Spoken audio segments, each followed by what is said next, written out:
तो अभी जो हाल में ही बजट जो प्रेजेंट हुआ 1 फरवरी को यानी फाइनेंशियल ईयर 2026 के लिए, तो जो बजट एस्टिमेट है उसमें ये बोला गया कि अगर गवर्नमेंट 100 रुपया कमाती है रिवेन्यू, तो उसमें 22 रुपया जो है वो इनकम टैक्स से आने वाला है, पर्सनल इनकम टैक्स, और 17 रुपया आने वाला है कॉर्पोरेट टैक्स से। तो यहाँ पे साफ दिख रहा है कि कॉर्पोरेट टैक्स से कम कमाई हो रही है गवर्नमेंट को, जितना पर्सनल इनकम टैक्स से ज़्यादा हो रही है। तो क्या ये इस बार से है ऐसा? नहीं, ये 2022-23 से ये चीज़ चल रहा है। और ये काफ़ी न्यूज़ में भी चला था कि individual is now paying more taxes than all the companies combined together. ये 2022-23 से ये चीज़ चल रहा है। यहाँ पे देखोगे जो रेड वाला लाइन है वो इनकम टैक्स का है, और जो ब्लू वाला लाइन है वो कॉर्पोरेट टैक्स का है। तो 22-23 फाइनेंशियल ईयर के पहले कॉर्पोरेट टैक्स ज़्यादा कलेक्शन होता था, जैसे यहाँ पे दिख रहा है 7 लाख करोड़ के आसपास है, जबकि इनकम टैक्स 6 लाख करोड़ के आसपास था। और ये 22-23 के बाद ओवरटेक कर लिया। हम लोग को पता भी होता है कि स्लोप जो होता है ना, बेसिकली किसी भी by axis upon x axis का स्लोप जो होता है वो स्पीड को दर्शाता है कि सेम टाइम में 2019-20 से लेकर 24-25 में किसने ज़्यादा डिस्टेंस तय किया।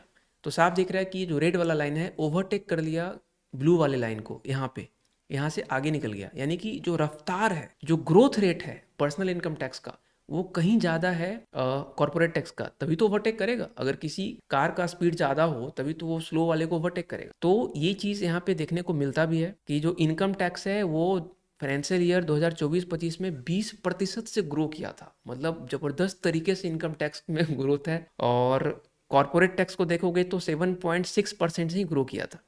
और अभी प्रोजेक्टेड जो है बजट एस्टिमेट में जो कहा गया है 1 फरवरी वाले में कि 14.4% से ग्रोथ होगा।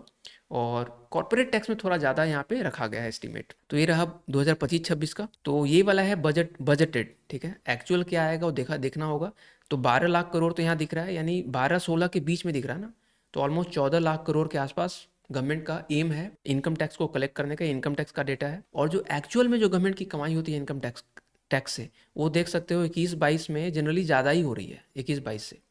तो यहाँ भी मान लो कि ये 14 लाख करोड़ को क्रॉस कर ही जाएगा, मतलब कहीं ना कहीं 16-15 लाख करोड़ के आसपास इनकम टैक्स यहाँ पे हो सकता है जनरेट गवर्नमेंट का। और जो हम ग्रोथ रेट की बात किए उसका ग्राफ यहाँ पे है, देख सकते हो कि 2017-18 से 25-26 का डेटा है। ये कॉर्पोरेट टैक्स है रेड वाला, और ये पर्सनल इनकम टैक्स है। इनकम टैक्स देखो जनरली ऊपर ही रहा है, थोड़े से पार्ट के लिए रेड वाला पार्ट ऊपर गया है। यानी ग्रोथ रेट जो है इनकम टैक्स का हमेशा से कॉर्पोरेट टैक्स से ज़्यादा रहा है। आई डोंट नो कि अच्छी चीज़ है कि नहीं। और ये 20% से लगातार लास्ट के 3 ईयर में ग्रो किया है। 20 यहाँ दिख रहा होगा, ये 16-17 के आसपास ये हो गया, ये 30-35 के आसपास यहाँ पे दिख रहा है। We saw growth of over 20% in the last 3 years. Income tax में लास्ट के 3 साल में एवरेज ग्रोथ 20% है। This year we have assumed a 14% growth which is a buoyancy of 1.4। तो टैक्स बॉयंसी हम लोग अगले वीडियो में डिस्कस करेंगे।